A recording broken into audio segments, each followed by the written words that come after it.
every Kenyan is thinking about the same, that now that it has taken this long to have IEBC in place, the commissioners, and yet we have all these pressing issues that are pending.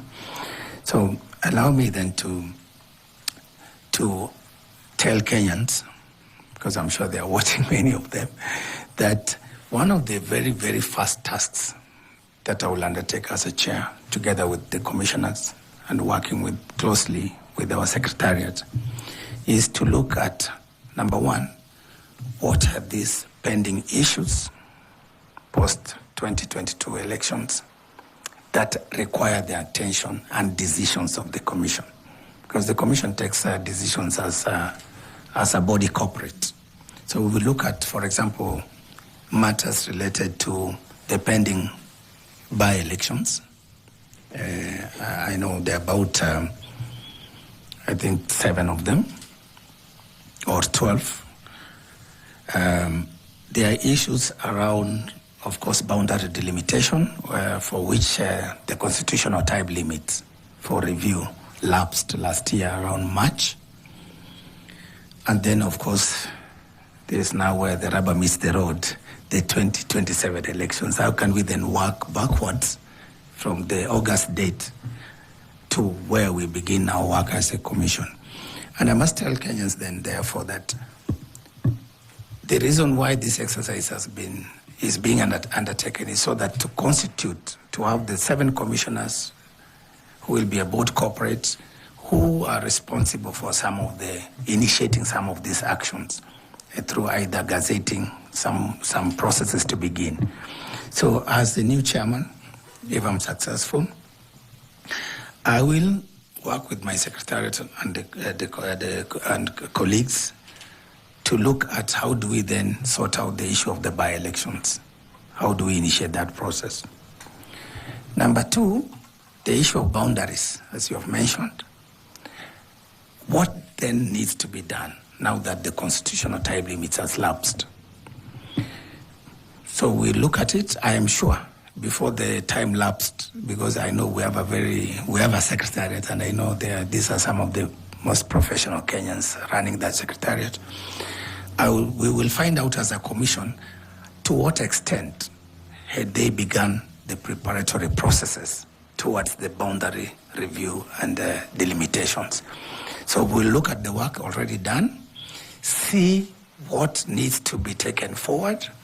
But there are also, Ambassador, with your permission, there are also certain hard questions we have to ask ourselves. Now that this boundary delimitation constitutional time limit has ended, what are we supposed to do next? So we will have to seek, for example, dialogue with the judiciary, the Office of the Attorney General, to sort out the legal issues.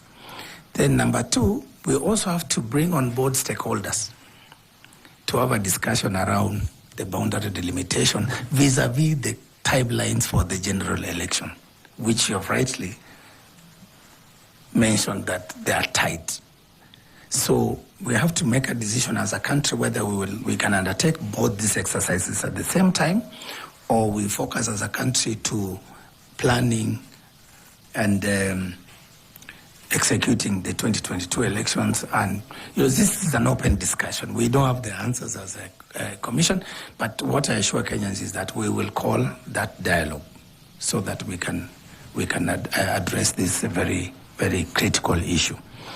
Number 3, in terms of the IEBC itself, I am aware that their strategic plan, which is the document that guides the Commission in terms of execution of its mandate, may have expired, and therefore there are preparatory processes towards coming up with a new strategic plan.